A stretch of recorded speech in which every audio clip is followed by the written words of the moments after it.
मेरे प्यारे बच्चों, स्टडी विद पंकज में आपका स्वागत है। आइए हम मिलकर अपनी नॉलेज को इन्हेंस करें। और आज हम आपको सबसे पहले ज़रूरी सूचना कि एसएससी द्वारा आयोजित इंटर स्तरीय जिसको हम लोग कहते हैं 10+2 CHLS आ चुका है। 2 तारीख से इसकी फॉर्म भरी जा चुकी है। कोई भी भारत का कोई भी बच्चा जिसका उम्र 18 साल हो चुका है और वो +2 कोई भी स्ट्रीम से आर्ट्स साइंस या कॉमर्स बैकग्राउंड से हो तो भर सकता है। ठीक है, इधर इवन की अगर आप माध्यमा से भी हैं, शास्त्री उपशास्त्री, तो आप भी भर सकते हैं। ठीक है मेरे प्यारे बच्चों, आइए हम आपके लिए आज स्पेशल लेकर आए हैं लोको पायलट से जुड़ी, लोको पायलट और टेक्नीशियन से। आज है फिजिक्स का यूनिट एंड डायमेंशन का चैप्टर है, उसका नाम है मापक यंत्र यानी मेजरिंग इंस्ट्रूमेंट। जितना भी मेजरिंग स्टूडेंट है, जितना भी इंस्ट्रूमेंट है, यंत्र है, तंत्र है, उसके बारे में जानेंगे। पहला क्वेश्चन हम आपके स्क्रीन पर लिखे हैं, समुद्र के स्तर से ऊपर की वस्तुओं देखने के लिए पनडुब्बी, देखिए लिखा हुआ पनडुब्बी में प्रयोग किया जाता है। आपके पास 4 ऑप्शन है, पायरोमीटर, स्पीडो लिखा हुआ है, स्पीडी, यारकोप, पेरिस्कोप, ऑडियोमीटर। आप इसको में से आंसर लगाइए मेरे प्यारे बच्चों। तो आप लोग देखे होंगे, लिखे हैं हम ऊपर की वस्तु को पता लगाने के लिए हमारा आंसर है पेरिस्कोप। क्या है? पेरिस्कोप। पेरिस्कोप से हम लोग क्या देखते हैं? पनडुब्बी के ऐसे उपकरण की सहायता से पानी में डूबी हुई वस्तु का पता लगाया तो ऊपर के दृश्य का, किसका? ऊपर का दृश्य का। ठीक है ना, लिखा हुआ है ऊपर के दृश्य का। अब इसमें से आगे आ गया, देखिए लिखे हुआ है पायरोमीटर। तो अगर हम जान लेंगे कि पायरोमीटर से क्या होता है, अगर आप लोग को पता है तो दूर स्थित वस्तुओं को ना हम लोग ज्ञात करते हैं। दूर स्थित वस्तुओं को क्या है? तो दूर स्थित वस्तु का पता लगाते हैं। ठीक है, लिखा हुआ है एपीओआर ग्राफ, लिखा हुआ है ना। इसमें हम लोग क्या करते हैं? एपीडीआर लिखा हुआ है। इसमें हम लोग सिंपली, अगर आप जानते होंगे तो, नहीं जानते हैं तो इसका प्रयोग ना चित्रों के, समझ गया ना, चित्रों को या चित्रों के पर्दा पर जो चित्र आता है उसका परीक्षण किया जाता है। परीक्षण चित्र जो आता है मूवी में, ठीक है। और ऑडियोमीटर से आपको पता है कि ये ना हम ना गाड़ी द्वारा जितना भी बाइक है, कार है, बस है, ट्रक है, इन सब की दूरी मापी जाती है। स्पीड कितनी चली और कहाँ तक चली, ये किलोमीटर की दूरी मापी जाती है। मेरे प्यारे बच्चों, इसको ध्यान से देखिएगा एक बार फिर से। समुद्र के स्तर से ऊपर वस्तुओं को देखने के लिए पनडुब्बी का प्रयोग किया जाता है। तो उसमें किसमें? पेरिस्कोप से मापा जाता है। ये बहुत टॉप क्लास के क्वेश्चन है, इसलिए हम इस पर जोर दे रहे हैं। आगे फिर हम आपको सिखाते हैं। दूसरा क्वेश्चन हमारा देखिए, सूर्य को देखने के लिए किस यंत्र का प्रयोग किया जाता है? हम इसमें आपको 4 ऑप्शन दे सकते हैं। स्ट्रोबोस्कोप, सबसे पहले स्ट्रोबोस्कोप, दूसरा है टेलीस्कोप, हेलियोस्कोप और सन मीटर। अगर आप लोग जानते होंगे तो, जानते हैं तो इसको कमेंट्स करके बताइएगा। इसका नाम है हेलियोस्कोप। क्या नाम है? हेलियोस्कोप।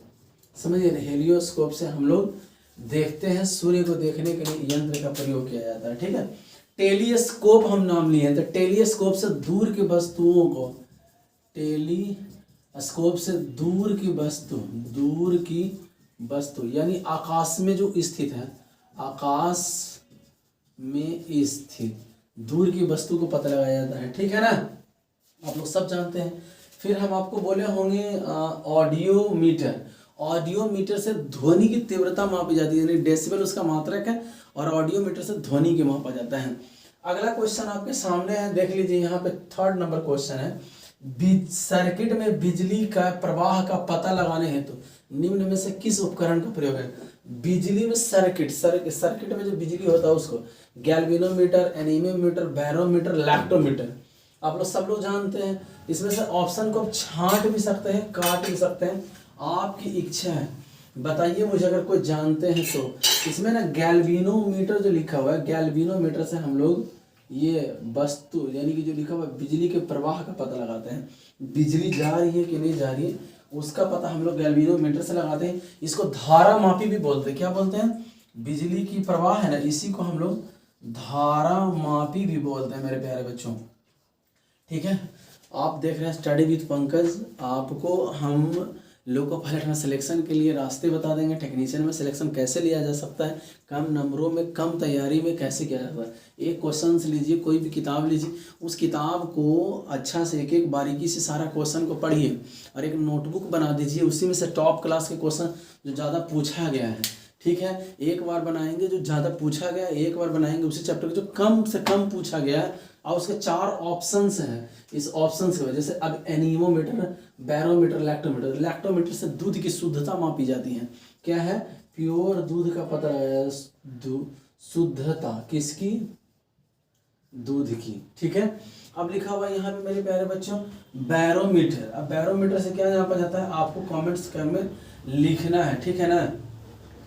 बैरोमीटर को ही वायुमंडलीय दाब भी इसको बोलते हैं, वायुमंडलीय दाब का भी पता लगाया जा सकता है, ठीक है ना। एक अब इसमें से रह गया आपको एनीमोमीटर। एनीमोमीटर से क्या होता है अगर आप लोग कोई जानते हैं तो मुझे बताइएगा, ठीक है, ऑप्शंस लिखिएगा, ठीक है ना। इसको बोलते हैं वेग मापक। वेग मापक समझते हैं? हवा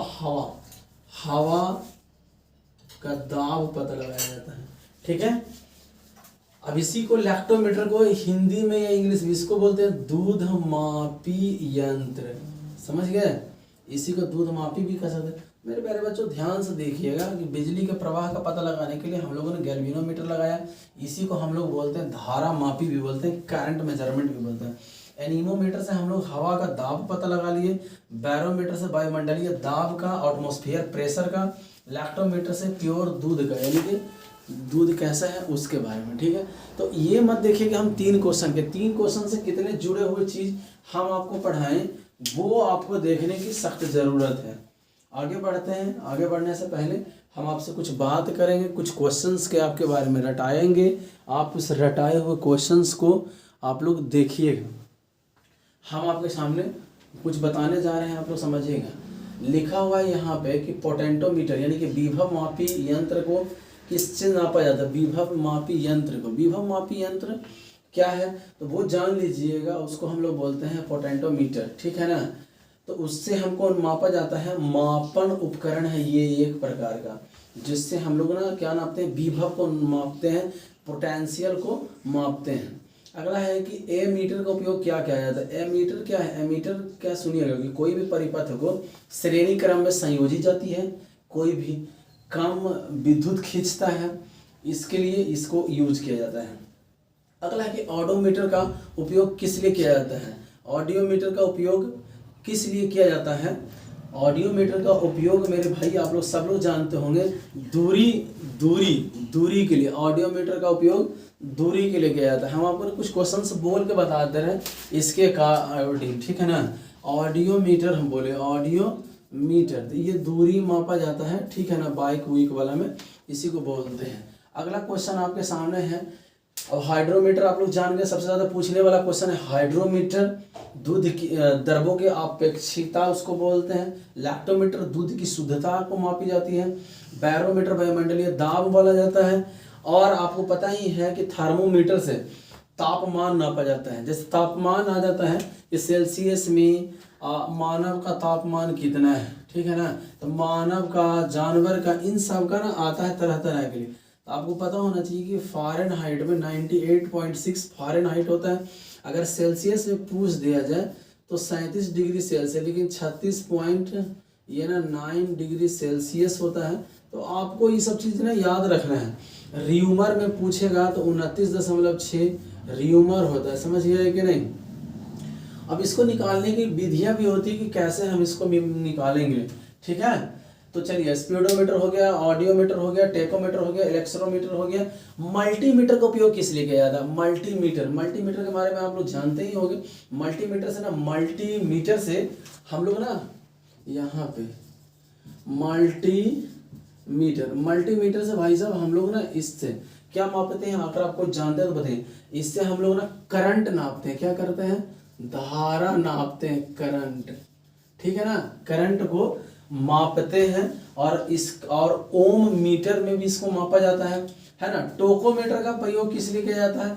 टोकोमीटर का प्रयोग प्रति आरपीएम निकालने के लिए। कैसे? टोकोमीटर का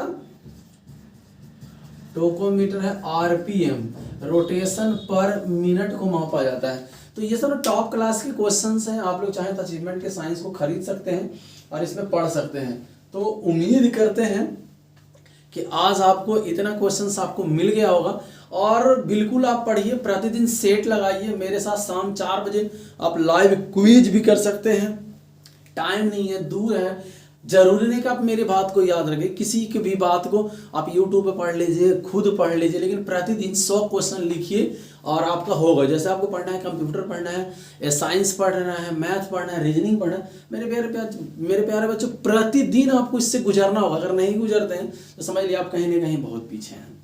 तो किसी तरह का कोई भी दुख तकलीफ परेशानी हो तो हम आपको अपना नंबर दे रहे हैं 8295042388, इस पे आप कॉल कर सकते हैं। मेरा टेलीग्राम भी है, आप वहाँ भी जाके आप हमको फॉलो कर सकते हैं, और फॉलो किसी को कर लीजिए लेकिन पक्का करिए और पक्का उसकी चीज़ों को देखिए समझिए, ठीक है। तो आज के लिए इतना ही, थैंक यू, आपका दिन शुभ हो। आशा करते हैं कि आप ठीक होंगे।